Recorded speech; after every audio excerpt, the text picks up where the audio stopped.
This week on Beer Me That Movie's Fast Five, we find a southern rock couple that's outrunning a record company, a butter that will send you to hell, and a beer that's actually called Don't Pee on Keith's Seat. Coming up next. Yeah!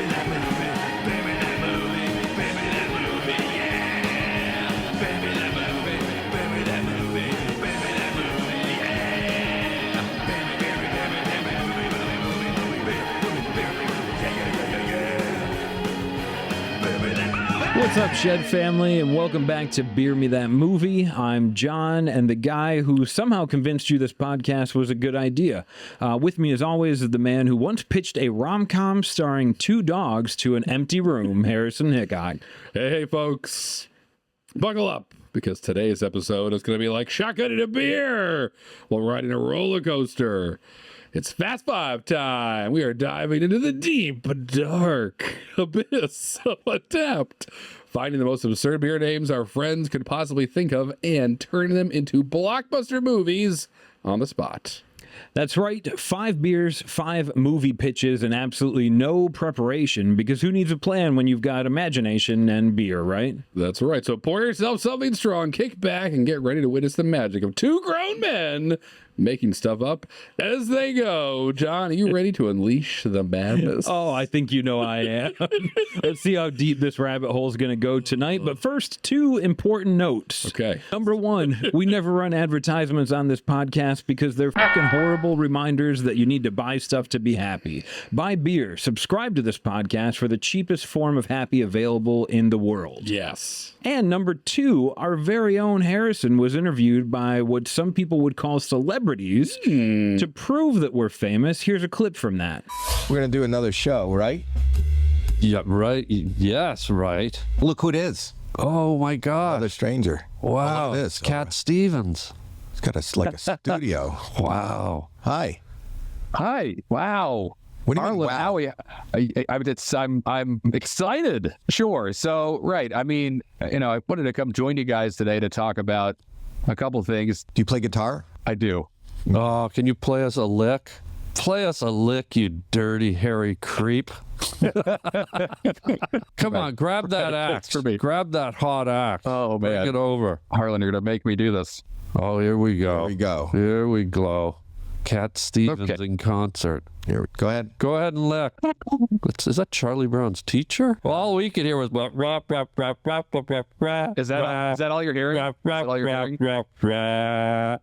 There we go. That's way better. Trying to keep it off the official songs here. It's just variations on fun ideas. Yeah, we're sending variations on fun ideas. This idea is mostly silence. This is the Thousand Island Song. I hope you grab your friends and you'll all sing along. Yeah, that was a good time. And if John was there at a run sound, you might have actually heard some of my guitar playing too. Maybe next time. Speaking of time, let's go back in time and recap last week's episode, Joint Resolution. Let's do it. That's right. So last week, we flipped a coin. Oh, yeah. And let fate decide truly what to pick. I think it was between Runoff and Joint Resolution. So Runoff's safely in the vault.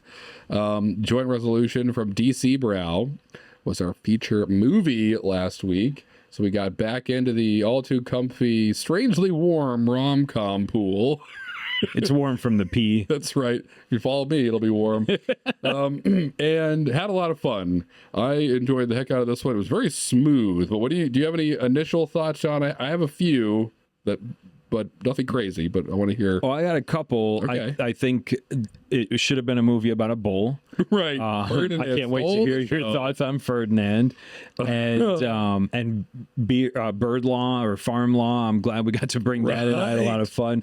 But really, going back when I was editing that one, I say this often when we review a feature. That was a good movie. Yeah. I think it had legs and it told a story which is relevant right now. And females don't have to be stay-at-home housemakers. Right. And actually, they're pretty capable. I think we did a pretty fair job. I mean, I'm a 40-year-old white guy. Congratulations. I think we did a pretty good job showing people some perspective with that. Yes, it wasn't. Yeah, I totally agree. It wasn't your classic kind of the female character is forgotten and it's just about a dude. It was equal parts kind of Paul Rudd's character and man or whatever and Mandy, doing their own thing. And that's what the movie was all about, was trying to it's hard to grow up and raise other people and live your life and have a job and still feel like you're a human beyond just a dad or a mom or a husband or a wife or a teacher or a friend. Those are all titles that you do, things you do for other people. What are you doing for you? And so Mandy and that sounds personal, Harrison. How many children do you have? I don't remember. and it was cool to let it all unfold that way. And I really liked it. I didn't know what quite to expect. I think the idea came to us quickly in the Fast Five because it was sitting right there in Punland for us to grab.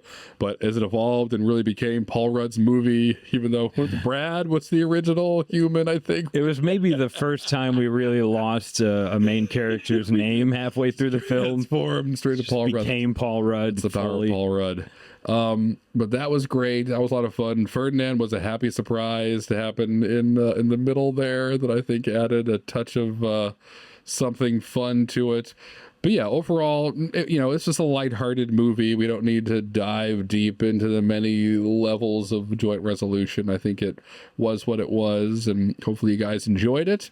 Got some laughs, and can imagine Paul Rudd gardening in a pot farm, and that makes you chuckle, which it did us. The green beans at the farmer's market, them finally testing their product, the fact that the judge initially was like, you need to work together on this farm, right? Total movie setup. Yeah, exactly. Paul Rudd's character plays a lawyer, and the way that you set the scene in the end when he makes his mind up that he kind of wants to be part of the farm and kind of therefore part of his ex-wife's current marriage. That's right.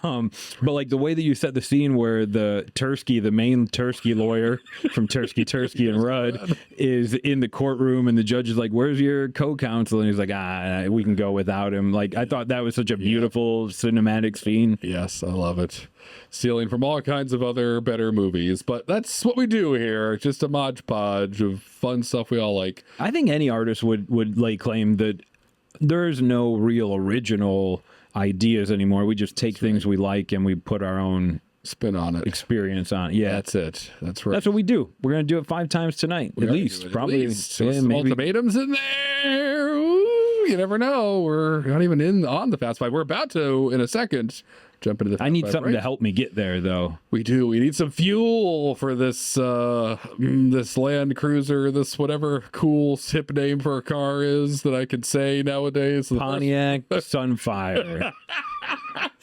That's it. Half of you listening have ridden in one of those cars. You may not have known at the time. Right. Oh, gosh. If you had a boyfriend in high school. Yeah. The other half rode in a Chevy Cavalier. Oh, man. So anyway, we're not riding any cars tonight yet. Maybe we will in the movies. I'm sure a car will come up. But yes, as always, let's talk about the beer we're going to drink tonight as John fires up the Fast Five, fires up good old Untapped. So this week, it is the season of lagers. Pretty much that's all the time. But now with Oktoberfest and stuff coming around, we don't have one of those yet. We will. I'm sure we'll drink nothing but that till Celebration comes out. But today we have from Burial Shadow Clock Pilsner. Pilsner. I barely know her. There it is. That poor woman. Thanks for the setup. So this is a 5% German style Pilsner. Let me just unfurl the back of this can and see what Burial has to say. Ooh, this is going to be good. See if I can read it. Time. Its tail is often lost.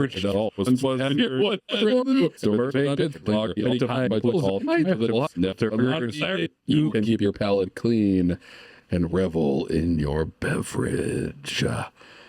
So yeah, it's a Pilsner. Nice and smooth. A little bit of Burial's got 6 Nobel laureates working on their beer the descriptions. budget for the label art isn't because of the label art. It's because of the people they need to hire to write it. It's through the roof. Anyway, it's all great. It's all fun. Barrel rocks for this beer is delicious. So we're going to crush these tonight. But as always, We're not going to make a movie about these beers. This is just fueling us as we find a beer one of you has already checked in and make movies about that. So, can I ask you one quick beer nerd question? Here we go. Harrison? Yes. And I'll make up the answer. Perfect. Welcome to the internet.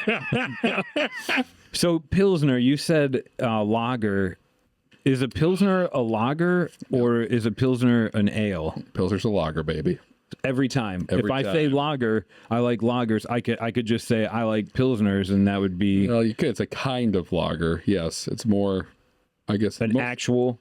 Yeah, it's more hop forward. It's got more bitterness usually to them. This one certainly does. Nice, noble hops in here. Oh, so these are hops stolen from a kingdom? But yeah, once was a kingdom. I hope they paid for them, but they may have taken them. I don't know. That's fair. Burial probably pays for their hops. We'll never know. True. They don't advertise it. Right? They could be Robin Hooding these from some castle somewhere. It kind of tastes like a little bit of Robin Hood in here, whatever that means. Take that with what you take that and do whatever you want with it. God, this logo's crazy too. Anyway. All right. Well, only because sometimes I'll hear, lager ale or lager stout as if those are the only types of beer. Right. And I think as I've gotten older and the weather's gotten warm, I really appreciate lager in my beer somewhere. Oh, yes. So I'm comfortable knowing that a Pilsner, I could just bastardize into saying it's like a hoppy or a lager. There you go. Lagers, there's a whole big world of lagers. If you don't think you know or like them, you just haven't found the one for you yet. There's lots of great lagers. A Baltic Porter is a lager. So if you're like, I like stouts, gotcha. Check out a Baltic Porter. Hell yeah. You'd be surprised what's a lager and what's not. It's like a Dr. Seuss, start of a Dr. Seuss. But it's not. It's just another episode of Beer with That Movie, but with a little bit of knowledge, maybe, thrown in. Sprinkle-fied. Sprinkle-fied. Speaking of sprinkling, no, there's no transition there. Speaking of... No sprinkles in the Fast Five machine, baby. That's right. This is pure nos. I was going to say kerosene, but that's not what cars run on. Bunch of old lamps in here. It smells horrible. It's pretty slow, but it's got a nice orange glow to it. It's also really dangerous, right? Orange glow. Yeah. The British are coming. No, that's just an old weird car. Okay. Let's do some more weird stuff. Let's get into Untapped. Are we spinning? Do you have one? What do we got? Where are we going, Untapped John? is upon us. So we're going to go with the first beer of our Fast Five tonight. Fast Five time. First beer we've got tonight is going to be from Rubber Soul Brewing. Harrison, say Rubber Soul after everything I said, okay? Okay. Who made the first beer of the night? Rubber Soul. What'd you do when you met your girlfriend? Rubber Soul.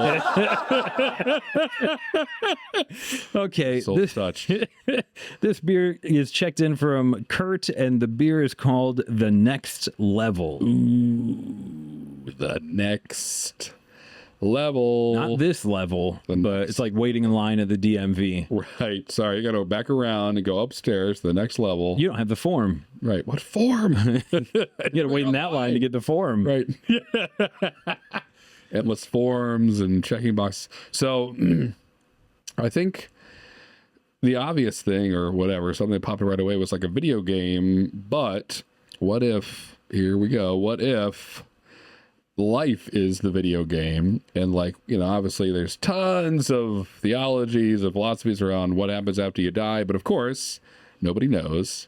So let's add another theology to that long list. And life is like a video game. You die, and it's not angels or demons or Oprah Winfrey or whatever you believe in. Instead, it's Oprah Winfrey.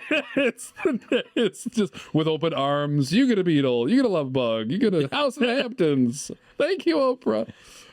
So that'd be nice. Yeah. That'd be. But instead of any of that, it's you die. You go to like the next level, like a more difficult.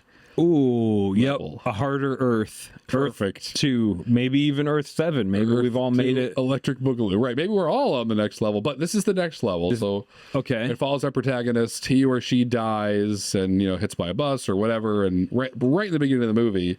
And instead of it being some ghost story, it's nope. They just like immediately like punted into like, and it could be like old Earth, like they just land where like the dinosaurs are still here and immediately die, and then go to maybe like a something the equivalent of like the map in old Super Mario Brothers and stuff, when you kind of walked in between levels on like SNES and whatever. So you go land there and some guide is like, yep, sorry, I'm laughing. Everyone laughs about 30 seconds of the dinosaur level. Don't worry, don't feel bad about it. You're on to level 3. And we're like, what the heck? So that's the premise of the movie, is you're kind of going through, right, harder Earths or harder levels, harder planets. And we'd have to build out the why and what are they looking for and what's actually happening and yada, honestly, yada. Maybe they don't. Maybe so. In my head, we're following one protagonist, maybe two. Maybe it was a car accident, but so it's It's when you first mentioned, I thought of reincarnation, but it's not like that so much. It's like you said, we go to the next level. Yeah. And there could be aspects like, oh, you were a public servant, so you get to bring 100 experience points with you. Do you want to invest that in muscles or height or like how do you want to spend your point? You like that. You were actually pretty shitty, so you're going to start 4'5". You got shoes that are too small on you. You're not really getting much advantage, but here you are on World 3. Yeah. And it could maybe it is dinosaurs and they're not sure exactly what's going on or what the goals are, because you don't have like a quest marker like you would get in Elder Scrolls. Right. But maybe you do. Maybe that guy says like, look, you have to survive 30 days to go to the next level. Otherwise you go back down to the Earth you came from.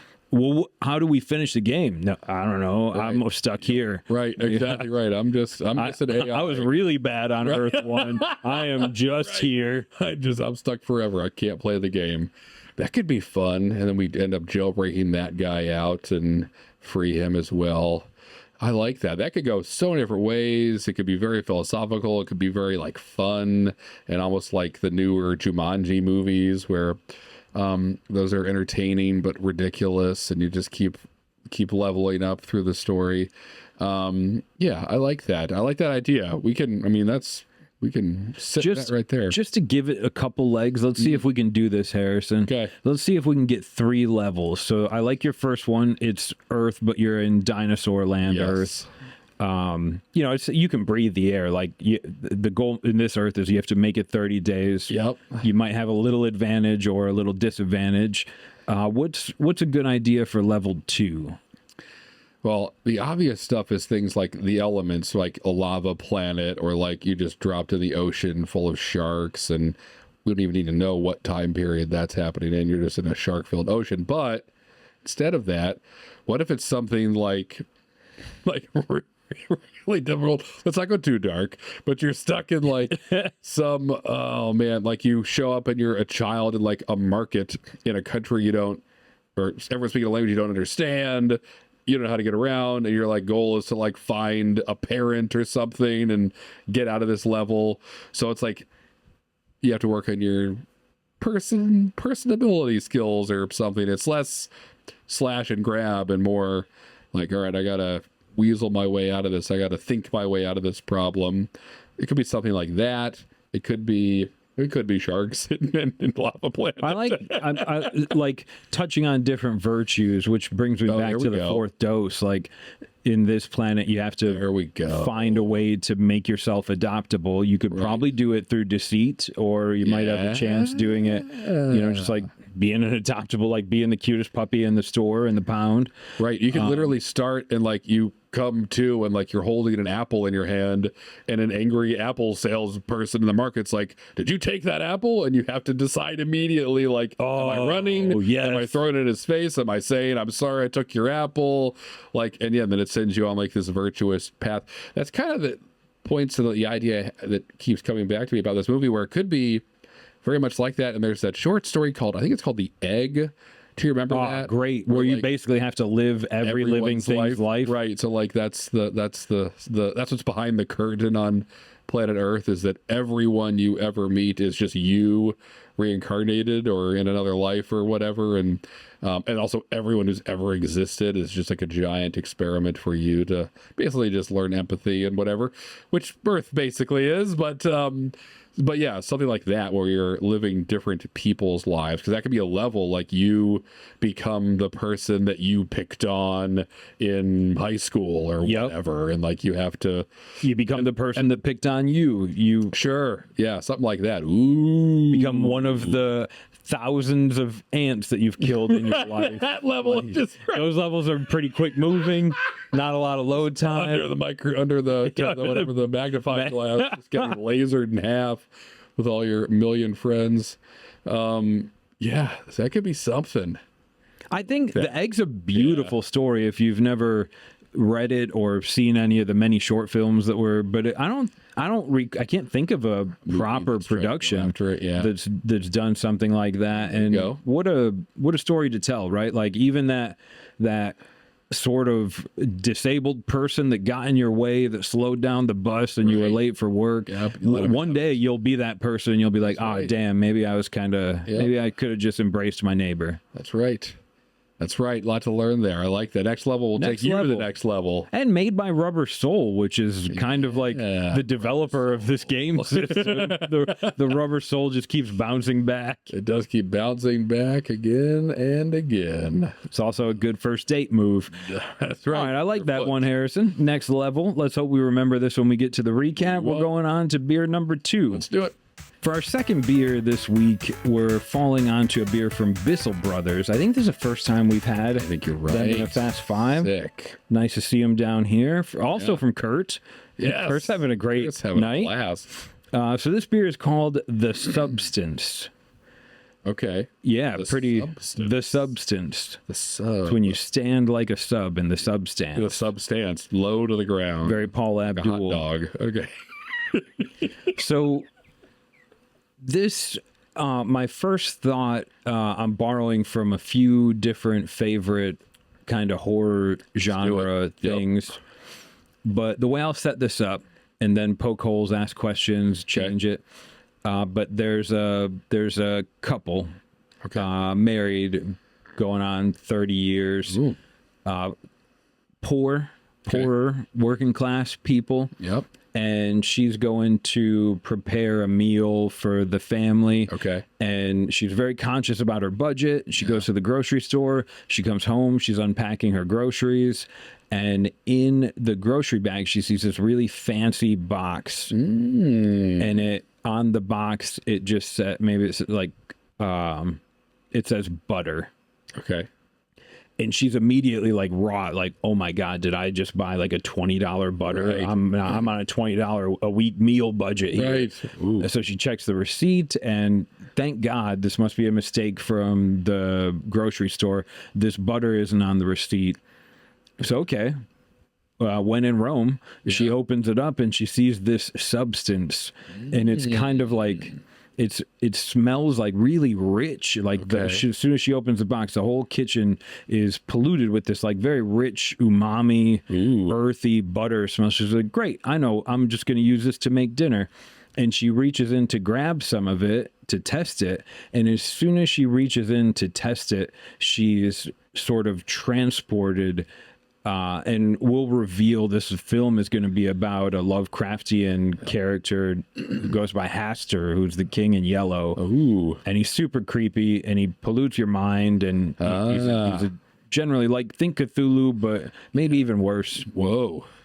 So she touches this substance, and she's transported to the king in yellow's throne, which is like agonizing. It's just pure pain. Okay. Nervous system is firing. Your fingernails start peeling off. It's just unimaginable terror. Like the DMV. And she, there. Wait, can I go next? Your turn is not now. She's like getting enamored with this throne. Okay. As the king's polluting her mind, the substance had something to do with this. Sure. You as the viewer know. And then after enough really gripping, like edge of your seat horror shock film is displayed. We see her getting dragged from the house by her neighbors. The house is on fire. Her hands are fine. Her fingernails are back. Wow. But like she lost her house. Her husband isn't home yet. Okay. And so she's kind of caught between like, wait a minute, my arms were all getting like eaten away, and wait, no, I'm fine. Right. What the hell happened? So then this would play out in a series of events throughout her life. This would probably lead to either couples counseling, real counseling, a divorce. But this random box of butter is going to show up throughout moments in her life. And I think eventually she'll, like maybe on the third time, this will be something she has to come to reckoning with. Wow. Butter eat too much butter, it will kill you. It's a fun way to go. It's a great way to go. I love that. I have no notes. I want to see that world. I don't even know, man. Geez, Louise. I like that. I mean, that's terrifying. I hope I'll be careful with any strange objects in my grocery bag. Yeah. No, there's nothing free in this world. If something ends up in your grocery bag, it'll probably cost you a lot later. Yeah, that sounds sick. I wonder if, I don't even really have any notes, John. The substance. That's a great one. That's very fourth dosey kind of. And yeah, I wonder, is it just her? Could it be like, it could also be an anthology maybe of like everyone's life who's the butter destroys. Ooh. And maybe they band together to try to I don't know if the King in Yellow is defeatable, probably not, but his shared enemies now become a problem. There was I think it was an HBO series, True Detective. Yeah. That first season was really, really based on the King in Yellow as well. Ooh. And so, and he's like a Lovecraftian Green Ranger. Like he wasn't really part of the main plot, but I like the idea instead of just following this substance abusing our female protagonist, then zooming out and maybe like across the country 100 years later, you see it like maybe even going back in time, like the King of Austria. Oh, you tie it to a bunch of historical events or something. Because the King in Yellow, his goal is to make everyone go crazy. And I think wear the crown, which eventually is now you're in his legion and you're just a crazy mind, which gives him more authority. Sounds like a fun guy. A lot of friends. Not a good dinner party. I was going to say, he doesn't get a lot of Christmas cards. I love it. I'm all about the substance. That's good. They could get wild and crazy, and we could do some trippy things with it. I think that's a great one. Glad we found it. I would put that in the running right now for tonight. Ooh, I'd have a lot of fun. We're not going to film this movie without a very large budget. Right. And there'll have to be a couple of safety experts around too. But I think it'd be a lot of fun, like kind of like Saw or Hostel, where you could really put some gross, shocking footage in there. Right. But not rely on, like that's going to be what you see in the trailer that makes you want to come to the film. But then the film, to your point, Harrison, is just kind of how the substance has affected humanity over time. And really, maybe the substance, because the King in Yellow may or may not really exist, the substance could just be a euphemism for like mental illness. Okay. Go down that route, which has been a popular trope as of the past couple of years, a lot of movies. Or is it the King? Or is it the King? Is everything the King? Yeah. Maybe. I don't want to say no. I'm afraid to say no. Right. I know. I still don't want to cross this guy, though. But that's pretty sweet. I like the substance. Again, I wouldn't want to find any, but I think that'd be a good movie. And it's been a little bit since we've done a thriller. We've done a lot of them, but it's been a hot minute, I think. What is time? What is time? I'll tell you what time it is. We're going to find beer number 3. Okay, beer number 3 tonight is going to be from Mean Doses Brewery, given to us by Andrew. This one is called Outrun. Outrun. It's just an excuse for us to do Runoff from the last Fast Five. Not so fast. Oh, man. A couple less great ideas, I think, pop up first, where like this could be... I think sci-fi to start, where you're just like in a ship trying to outrun another ship, and that's boring, and that's That's been done. My next thought was like, what if we make fun of all the disaster movies that have existed? I kind of like that. Right, like outrunning a tsunami and a volcano and a freak ice age and a haywire drone army and like all Going from like LA to Denver to New York. What's left after New York? We have to find Florida. How will we live again? Right, just falling in love during a catastrophe for some dumb reason. No, stop making out. We got to get this car moving. What are you doing? Why are you falling in love with my mom? Somehow there's like jet still work and everything. Right, they exactly. find an Internet, phone still work. Yep, yeah. So lots of loopholes. It'd be fun. We had scary movie for all the fun scary movies. We need one for all the disaster movies. Nobody's True. We need a scary a scary movie of disaster film. That. So that's that. Which was kind of Armageddon. But... Yeah, they didn't know it yet. Yeah. But man, oh man, that director's commentary. That is worth every second of it. Ben Affleck knew it was a joke.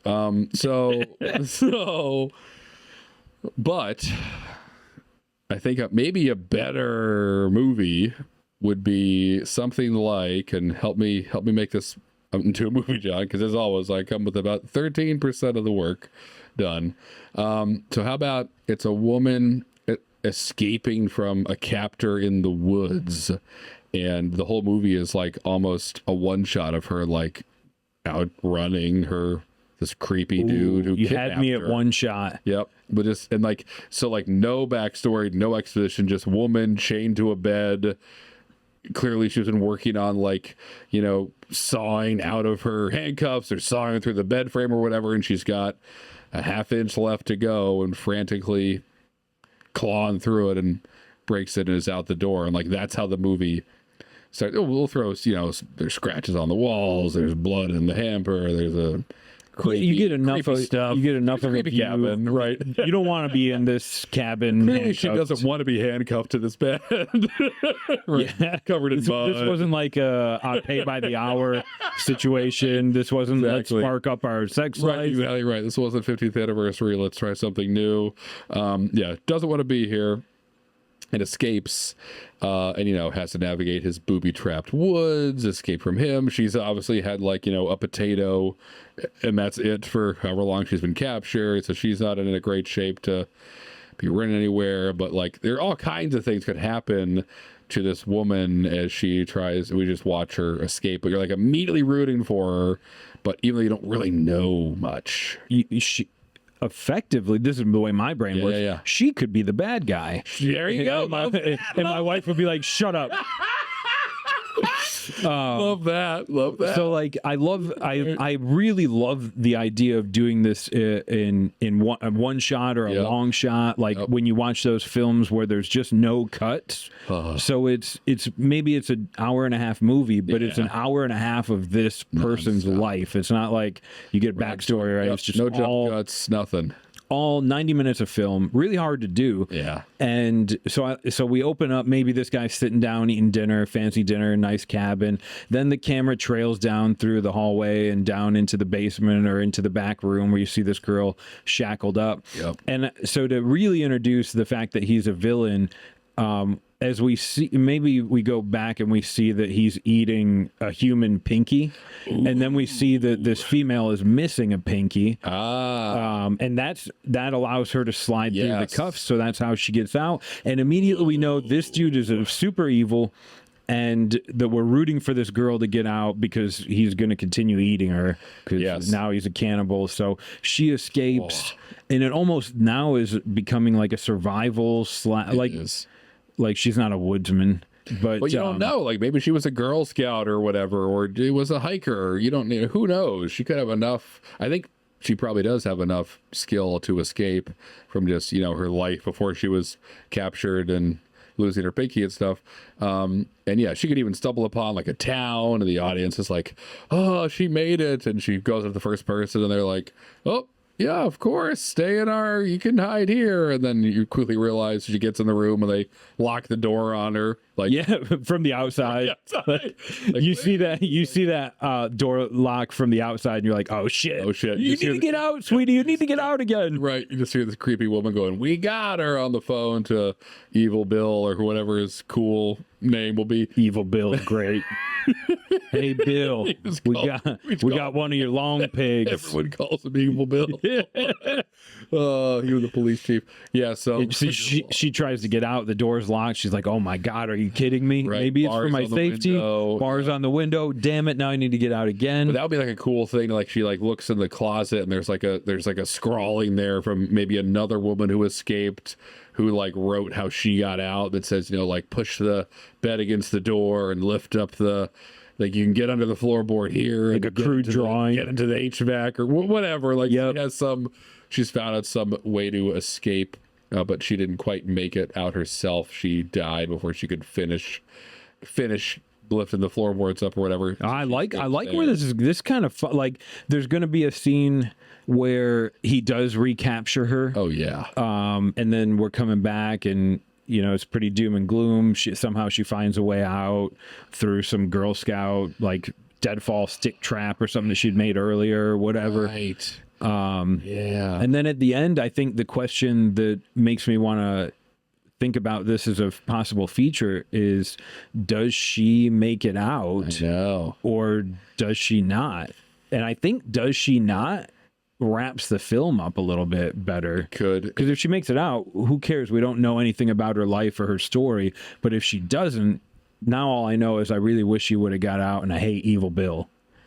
Right. And it could even land in that super frustrating middle where when I see this happen in a movie, I'm like, I hate you, but I can't stop thinking about it. Where like maybe she like he's hot on her trail and she gets to like a real road and she's like, oh thank God, and you see a car coming and she steps out to hail the car down and a truck comes around the corner and kills her. She doesn't make it. She doesn't. Killed right at the end. She's right there to freedom and some freak accident. And they're all just like, oh no, is that your wife? To Evil Bill, who's like, or whatever Evil Bill does. Yes, I'm not here. I need to disappear. So. Yeah, but it's a female that's driving the car that hit her. And he's like, oh my God, that was my wife. Could you maybe help get me back to my place? God. Yes. Oh, we were walking to, I'm so distraught. Could you just drive me back to my house? Right. Boom. Exactly right. Yep. And he's like, right. Oh my God, I'm so hungry. I'm so hungry. Right. You have nice hands. What? Has anyone ever told you have nice hands? Oh, I love that. All right. Well, maybe not too creepy to scare her away. He needs to get her home first so he can shackle her up. Yeah, Evil Bill. He's smooth, even though his name makes it seem like he's not. And that's interesting. I like where that went. You can have fun with booby traps and Outrun stuff. Outrun. Yeah, you do a big bold font on the trailer. Outrun. But it starts like Long Legs. People are going to come see it. That's right. You know how to do this. Hey, Nick Cage, will you play a guy called Evil Bill? Yep. Great. Let me check my... Yeah, I will. It's only going to take 90 minutes to film it. That's right. It's like just an afternoon. You get to walk around in the woods. You game? He would be. What was that movie? Dunkirk? Yes. It wasn't all Correct. one. They did those tricks. We probably need to do too. But it was part of what made that film so interesting. It's like it was just like you were actually there with no time jumps. Just so intense. You're watching. You were just like, there's no break. I don't have a break. I can't pee or anything. I'm not gonna. There's nothing. There's no slowing down. It was a lot of fun. I like that movie. All right. What is that? Number 3? Yeah. Moving on to number 4.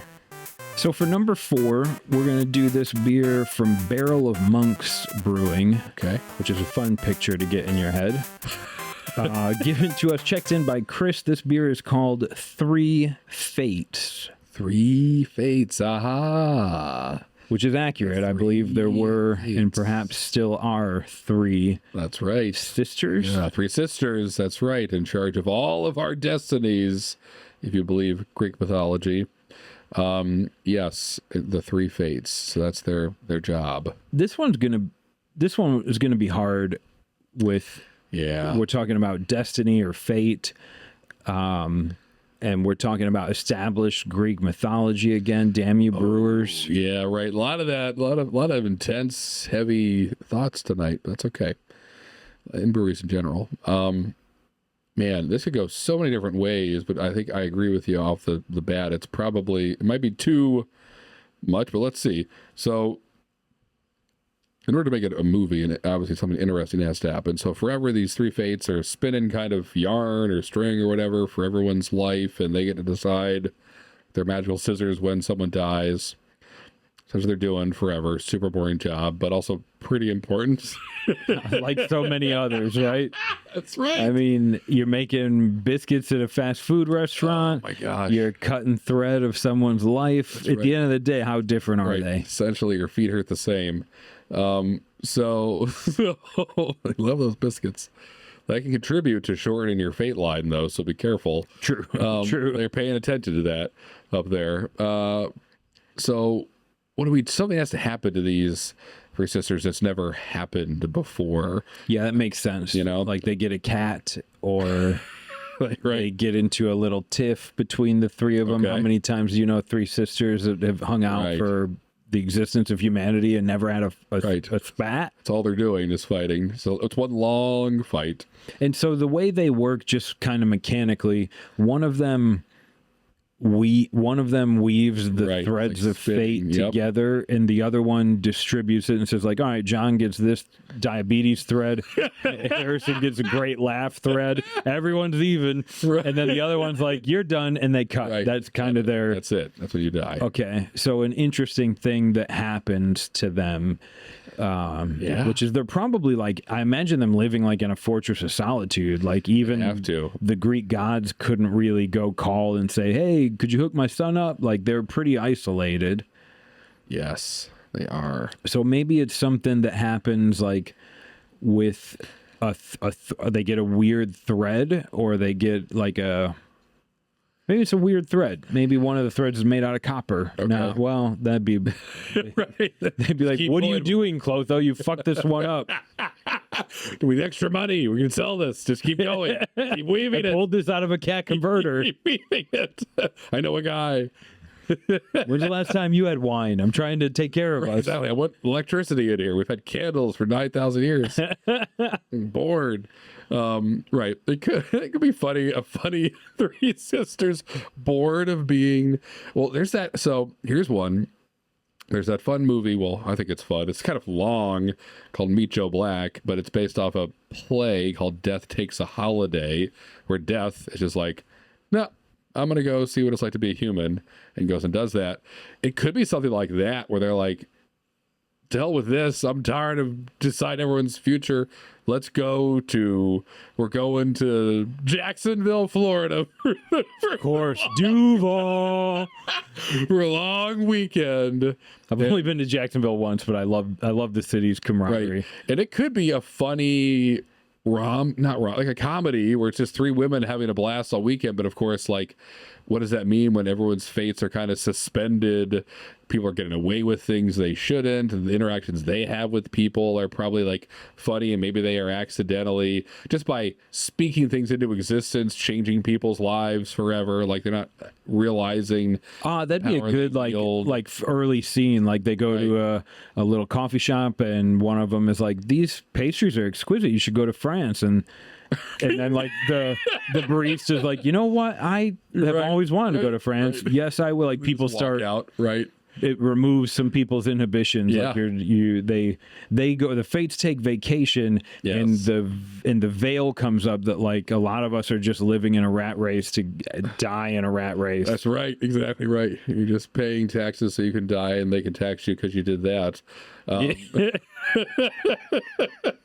So it could be something like that, which would be more fun. I don't know. We could take a crack at it as a feature, but something like that is fun. It could be. I had another thought of like, maybe they're like doing what they do, being creepy sisters, deciding people's fates, and they get to this one golden line that comes out, and they're like, ooh, this is probably someone important. It's always, maybe they cackle, and they like cutting those early, which is why so many sweet dudes and dudettes don't make it past 27. But they're about to do it, and like someone poof appears behind them, some time traveling wizard, and is like, it chops all their heads off because it's his line. So he like controls his own fate. You can do a ton with the fates thing. It's almost one of those too broad to figure out in 5 minutes type deals. Yeah, you know what? I like there's so many different ways you could go with that, and I feel like we wouldn't be able to do it justice in a Fast Five pitch.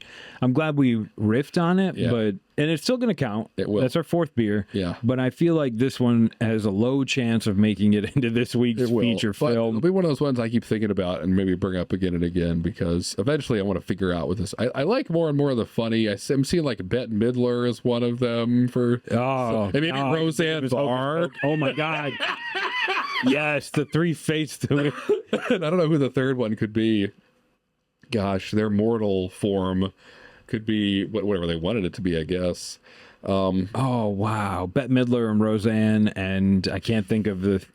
I don't even care who the third person is. Sarah Jessica Parker. I was gonna say, it would have been Betty White if she was still here. Oh wow, but that would have been quite the trio to go around Jacksonville, just falling down because they had too many margaritas. And in the process, destroying Jacksonville and sending our, planet on an uncertain course. And then they, get it together and are like, we should probably get back to the office. Things seem to be going a little bit haywire. There are elephants flying. Yeah. You don't have the umbrellas for this. This is going to kill a lot of people. The guy who was going to create umbrellas for this, we sent to France. Right. We sent everyone to France. Knee deep in baguettes. Everyone's in France. France is overwhelmed with people who always wanted to go, and now they're finally there. They're out of brie. France is hating it. Hating it. The only people really benefiting are cigarette manufacturers. Right, exactly. Yep. And they can just smoke those as much as they want, because I guess there are consequences now. It certainly won't kill you if it's on a vacation. All right, so we'll put three fates in the vault for some deep thoughts, and we'll move on to beer number 5. For our final Fast Five beer this week, it's coming from Hop Butcher for the World, given to us by Seth, and it's called Gator Belts and Patty Melts, which is probably one of my favorite Andre 3000 lyrics from Outkast. This is Gator Belts and Patty Melts and Monte Carlos, and I can't remember the name of the song, but it's from an Outkast song that hopefully someone else is singing along with me. You. But Harrison, you got an idea for this one. I see you chuckling. Gator Belts and Patty Melts. I mean, this is the duo, the singing duo, like Johnny Cash and June, whatever her name is, Carter. Gator is singing and Patty is dancing, and they just travel around with Gator Belts and Patty Melts. And it could be a spoof. We already did Walk Hard or whatever, so we can't spoof Johnny Cash, but it could be a spoof, or it could be like a mockumentary where we're pretending these are real people from obviously Florida. Man, but like it could have a Joe Dirt vibe to it. I don't know. I just saw it and was like, well, that's a duo, Gator and Patty, and they're singing every trailer park from here to Tallahassee until they get seen by somebody who rockets them to, I don't know, bigger trailer parks. I'm not sure what their story arc is, but it's going to be a fun ride full of lots of ridiculous things. I love the Joe Dirtness. I love the like swamp Florida vibes. Yep. And I envisioned in my head as you were walking through it a scene towards the inciting incident of the film. Yeah. So they've been traveling and they get spotted by this record agent, and he sees something he likes, and he knows therefore he can make money. Yep. And he gives him a little show of the good life, a little bump of some coke, puts him up. He's like, where are you all staying? I'll put you up in my hotel where I'm staying tonight here at the Ritz. And they get a taste of the fancy life. And Gator does not like this. No. Patty's kind of into it, but she's getting loose. She's drunk. And Gator does not like it. And the record was too soft. agent is like, come on, I'm going to make you guys millionaires. You're going to be rich. And they end up meeting in the record agent's room, and Gator pops him. Oh. So now Gator's a murderer. But he's doing it to save Patty, and Patty. So now it's kind of like Bonnie and Clyde as well. I love this. Yes, it absolutely turns into them on the run. Oh yeah, and it's. I hope that it's. I want it to They be had the whole movie. comedic because it's like they're running from success to stay in their. We got everything we need right in this here trailer. Right, that's right. They've got it all. Oh, dang Gator. Stop thinking with your heart. Stop thinking with your head. Oh, damn it, Patty. I'm telling you, Patty, those people ain't about Jesus. Yeah, Gator definitely cares about that. It could turn into them like, very much Bonnie and Clyde, where they started out as this duo that sings, another duo that just like murders people, robs bank. Now they're on the run. But you're right. Like, is it going to be the FBI knocking at the door or Columbia Records? They don't know. True. But they're just kind of moving and trying to keep a low profile. And I mean, they still got to make money, so they've still got to play at like the VFW. That's right. So they're still booking gigs. And maybe they could be. You're right. I don't know if this is a dark movie or just a straight comedy. But if I like the I almost want like Columbia Records is chasing me. Like, look, they took out our best recruiter, but we need these people on our label. We don't even care that you killed him. Right, exactly. He had a lot of debt. He was a horrible human. He was a good employee, but he wasn't supposed to put you on the Brex card. Right. That was supposed to be out of his own spending allowance. He pointed you to us, so he's good in our book. You don't have to worry about anything. But they keep running, and maybe they're like booking shows up the East Coast to get to New York, and could like stumble into like America's Got Talent, and they're like, "Yeah, I heard you guys do shows here." Well, yeah, we do a show. It's on TV. It's called America's Got Talent. Can we try out? And they make it on there, and maybe they don't need. So they escape the record company in time if it turns out whatever his face's boss, who actually owns Columbia Records, is also just as evil.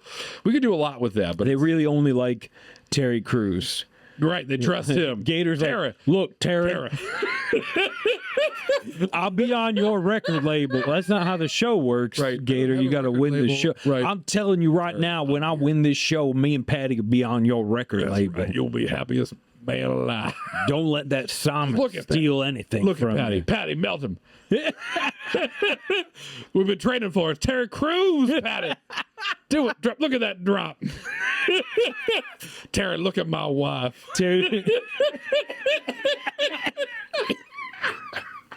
Terry's doing everything he can just to keep a straight face. Oh my God, where's the security? Patty Melt looks like a 3-day-old double cheeseburger. Living on the back of her car for a month. Look at the dumps on that thing, Terry. You looking at my wife? That's right. If you got to plug your nose, that's fine. Just don't look away. It's okay if you look, Terry. I trust you. We've seen you on that TV. Be an honor, Terry. What? An honor to what? Never mind. I went too far. I can tell. You're a Christian man. Yeah, that'd be Gator Melts and Patty Melts. That could be a whole thing. That could spawn a whole bunch of stuff. A lot of hats and T-shirts for sure. Well, maybe that horror had more legs than I thought. I dig it. I don't. Maybe we got to refinagle like why maybe he doesn't kill the record. They're on the run from the record label and they're running to AGT because Terry Crews is their the only their person ticket ever out. Trusted. There's a little bit of misinformation here, and in between Gator and Patty, but that's that's fine. That happens. And then I think it's fun if we get Terry Crews involved. Yeah. We get to paint Simon as a villain again. And whoever else is on that show. Is Howie on that show still? That's the one, I think. You were just talking to him. We got the in. I'll give him a call, let him know we've got his next project lined up for him. He'd be down. He would. Fun lines, some zingers in there. He'd want to be a part of the. I always lick my hand before I shake it, Howie. I hope you're okay. That's like right. that. That's how I know I can trust someone if they do it as well. I'll lick your hand for you if you don't. Get him out of here. Honestly, I love this movie mainly because of Gator, but and his poor homely wife Patty. That's right, Patty's trying her best. But they made $67 at the VFW out in Tallahassee, so they got gas money to get halfway to AGT. That's right. They really shook him down. Anyway, so that could, I don't know. Be a good time to make that, and we'd figure it out. We'd figure out the plot, obviously. There could be some legs there. Terry, I don't just like you because you're black, right? I didn't think that at all, Gator. I don't know why you're offering that up. Just saying you're one of the good ones. Okie doke. Next. We never kicked anyone off before they got to the stage. Right, exactly right.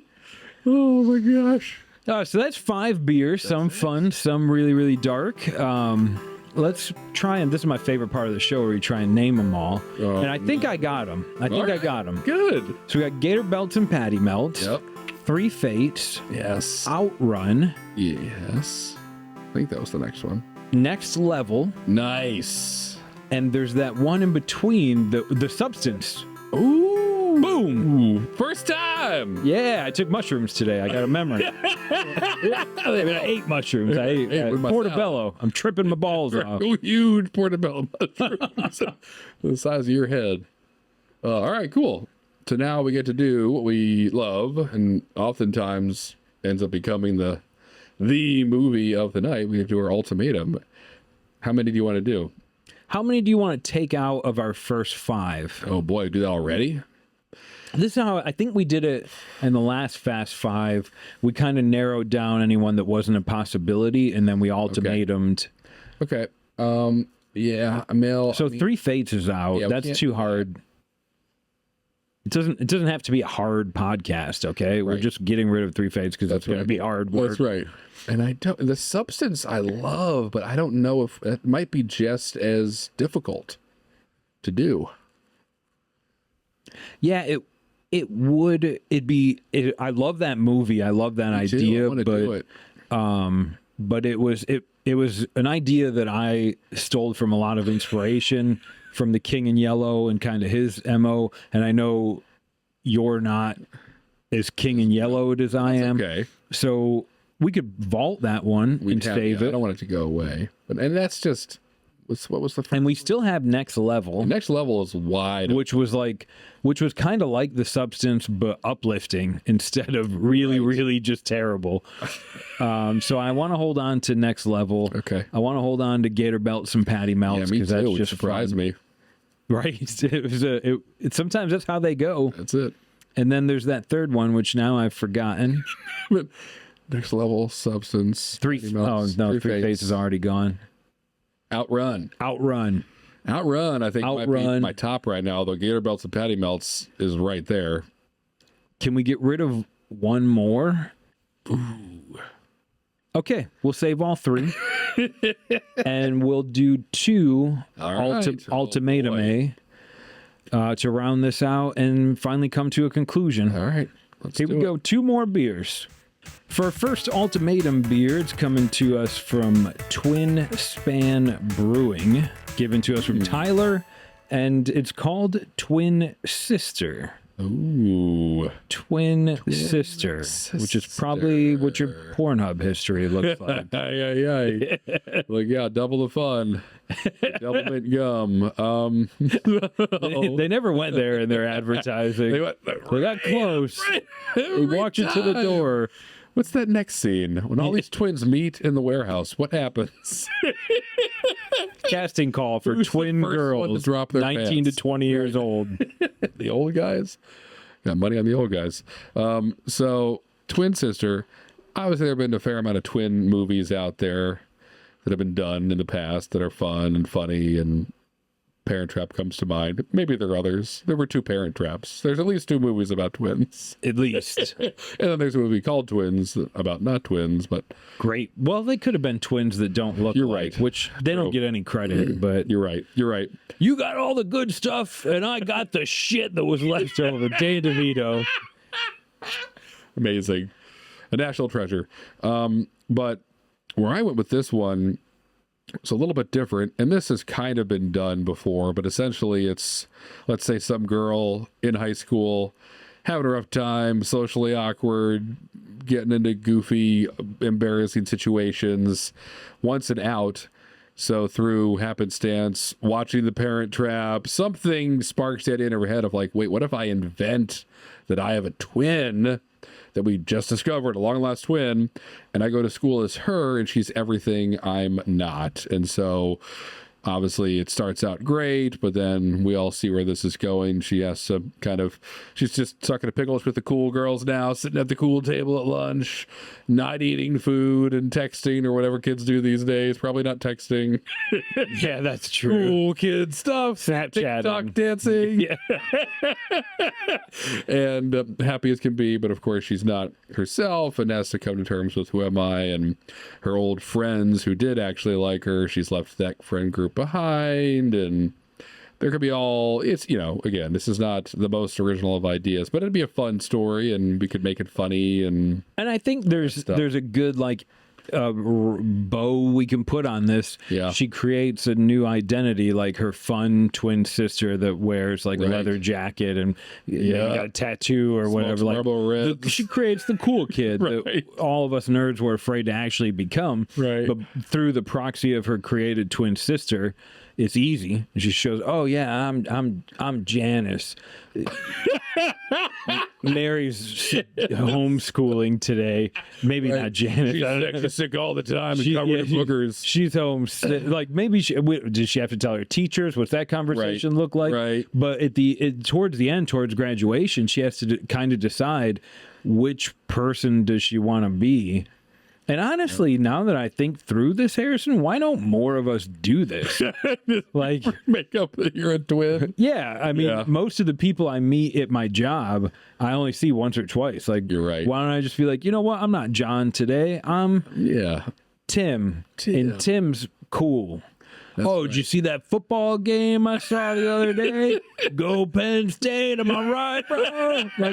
How come I don't get to be a twin of myself sometimes? Nothing's stopping you, I think. Maybe legally there are some things and taxes, but we'll figure that out That'd later. be great, too. Yeah. You get double pay. I am filing for my 16 twin dependents. Might be on to twin fraud. That's the next fraud. We'll see. Covering the world. Oh my gosh. How about this though? For the end, instead of some lesson where she's like, "I'll accept myself and let this twin die," what if one of her former friends who she's now kind of left behind is kind of a science nerd, and in anger he's like, "I want my friend back." And as he's commiserating one night, he's like, "I'll just make a clone machine. Screw it!" And tries to clone her, and then I don't know. Does it work? Does she turn into a monster? Because the clone machine obviously doesn't work. Okay, I thought you were going to say he kills the twin. I want Mary back. Right. Every time you're here, she's not. I can't figure out why. Maybe if you go away. That would be amazing that he can't figure it out. Meanwhile, almost half the school has. Oh my God, I would so anyway, so we can go funny and dark.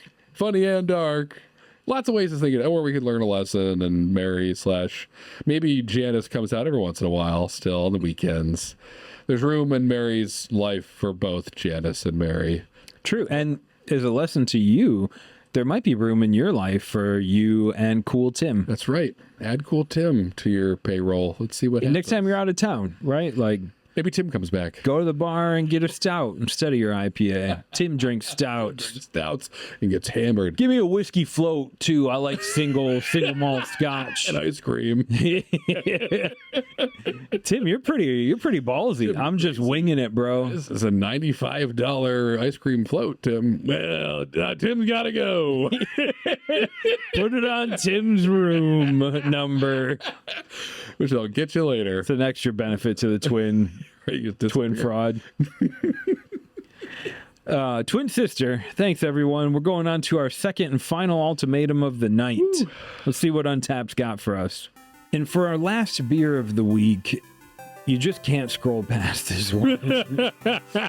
It's given to us from Funktastic Beer, checked in by Travis, and it's called Don't Pee on Keith's Seat. Holy cow, don't pee on Keith's seat. So obviously I want to know what the real backstory is for this. We don't, so we got to make one up. My first thought is, I mean, this has to have happened a bunch of times for to make a beer out of it, but also, so good God, who's Keith and what have people been doing to Keith? How many times do you get your seat peed on before you get a beer named don't pee on my seat. Right, and they've made it a 12 or 13% stout. That's a good chance someone's peeing on some seats drinking 12% stouts. Yeah, it's got like chocolate Oreo, raspberry, bourbon, like a bunch of stuff packed in there. People are going to pee and have no idea where they're peeing. But I had like a couple thoughts, maybe really just one, of like what happens. Like, why not? The first thought is, that's gross. Don't pee on Keith's seat. It's rude to Keith.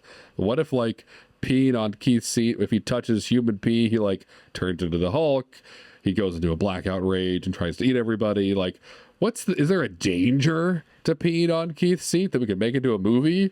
Besides just, forget about being polite and just a common, decent human to not pee on someone's seat. Okay, so I like where you're going, because yes, really this could just be 5 minutes of us asking how this beer got made, and then move on to pick our feature film, And it may be which would be fun. But you made me think of Dusk Till Dawn.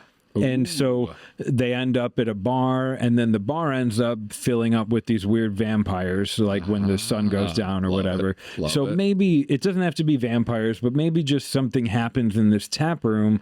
If someone pees on Keith's seat, like all of a sudden, all the music is pure Creed, the doors are locked. I want to say vampires, but I don't want to just steal the idea. Yeah, I like that. But like something terrible happens in this tap room. To your point, Keith turns into Hulk. Peeing on Keith's seat is like the launch code for the nukes. Right. Right. Or how about this? It could be. So we could do that movie, and that could be funny. But what if, like, the phrase "Don't pee on Keith's seat" is like "How now, brown cow"? We go like a completely different direction, and this is the phrase you have to utter to like pull the book off the bookshelf that moves the bookcase. And now you're in some underworld of people who pee at each other. I don't know if the pee keeps going as a theme in the movie. I don't know if that's just the phrase to get in this secret club that's hell-bent on world domination or something. I don't know if that's a movie. It's not right now. It's just a thing.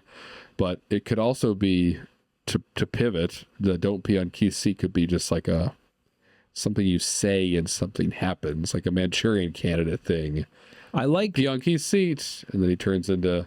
I like the secret club idea. Yeah. Like it could be a cult. It could be like a political movement. It could be like a group of people bent on ruining it. But I also want there to be a lot of scenes of people peeing on a seat. Exactly. Like maybe that's how you first get, and then you have to say don't pee. But I really, if I end up making this movie, there's going to be a lot of pee streams on Keith's poor seat. Here it is. We'll at least get one out of this. So when this culty, creepy club was first created, they're like, we need a passcode, and it can't be password. It's got to be something, a random enough combination of words that no one will ever say it, but familiar enough where we'll all always remember it. And so they land on, let's have it be "Don't pee on Keith's seat." And sure enough, the entrance to this club is in the back of a bar for whatever reason. And one night, our three heroes stumble into this bar. One of them is named Keith, and all the other ones are super hammered and happen to utter, no, don't pee on Keith's seat. And it like sucks them into this vortex cult world by accident because they said this combination of words that the creepy cult people never thought would be said. And now, because they're hammered and peeing on Keith's seat, they're taken into the secret world. And then it's, how do they escape? What do they tear it down from the inside? Are they welcomed as new arrivals? Come this way. You can pee on the seat over here, and then you get your robe. What? And wait a minute, you want me to actually pee on? He's already doing it. His name is Keith. Does he have to pee as well? Does he have to sit on it? Does anyone have to sit on the seat? This is weird. No one's ever asked so much questions. Just do your pee. Honored to be take here. The robe. Come to the meeting. Meet us in the back. Pull up a chair. What are we doing, guys? What are we working on? It ends up being like a couple of like B-level business moguls.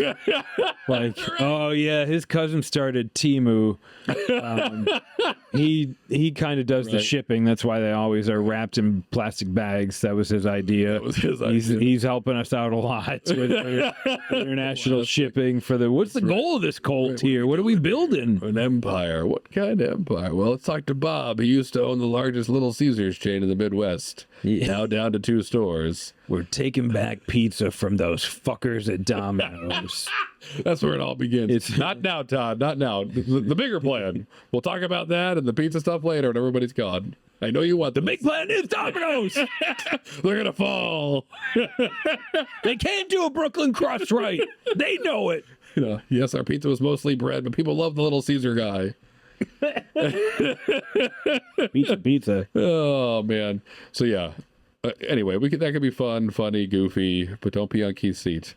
I think it would have to be kind of a It would need goofy, to be. funny movie. Very similar to Rare Snack. Well, that went its own way. It's also kind of dark. Or thank you for, what is it? Sorry to bother you. Whatever that movie. I was Sorry saying to wrong. bother you. Yeah. Great, awesome Craziest movie film. Awesome film. ever. Harrison told me that has a weird ending that I've lost from memory, so I need to God. rewatch it. And if Yes. you haven't seen it, watch it with me. Yeah, don't tell anyone about it if you have. Just the ending. Just make them watch it. Wow. Anyway. I need to okay, watch it. Send Harrison a message on Instagram and remind me to watch all the way to the end. Oh, man. All right. Don't So that's it. So we got 5 beers narrowed down to 3 plus 2 ultimatums. Don't pee on Keith's seat. The one we did right before that. It was Twin Sisters? Twin sister. Good job, Harrison. Got one. So then we got 2 we're remembering. We got Next Level. We got Right. Outrun. Yes. And there's one more that I forget. It's really weird how the brain works. We said no to 3 Fates. We said no to... We could fix all this with editing, but I think it's more fun to watch us struggle. We have no memory. We really live in the moment because that's all we have. What was it? It was, the first one was... Next Level. No, it was the second one, wasn't it? I think that was the first beer. Oh, Next Level, Outrun, what was it? The Substance? 3 Fates. Fates. Gator Belts and Patty Belts. and Patty That's Belts. the one we were forgetting. That was it. So Gator Belt, Next Level, Outrun, Don't Pee on Keith's Seat, and Twin Sister are in our final 5. Wow. Shit. Now we got to start crossing them off. I'm going to cross off Don't Pee on Keith's Seat. Sure. I'll take the easy one. Okay. You're up, Harrison. Oh man. All right. Crossing off. Okay. I think I think we'll just take the ultimatums out early. They were fine, but I don't think they were better than I know what I want to do. Ooh. So I'm going to take Twin Sister out. I think I know what I want to do tonight. We got Twin Sisters gone. Don't Pee on Keith's Seat is gone. I will take out. I'll take out Next Level, and I'll leave it to you, Harrison, hoping that I didn't just remove yours, and you get to pick between Outrun and Gator Belts and Patty Melts. So I think Outrun is going to be a very cool movie, but I don't even know how much. It might only take us 15 minutes to beer me that movie. It's like there's not going to be a lot of dialogue. We'll just run through some booby traps. Couple of and things. traps. Like, it's all about her and running and hiding and suspense, which I don't know if that'll come through as well.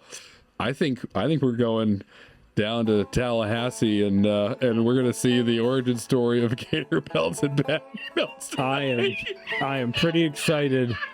We get to do a movie with a blatantly Southern main characters. And we can do accents. It's Yep. gonna be a blast. We get to pick on the record company, so That's right, the the man. sellouts. Okay, that's it. We just figured out what movie we're going to make. We're going to do it right now, and you'll see it next week, especially if you're subscribed to Beer Me That Movie.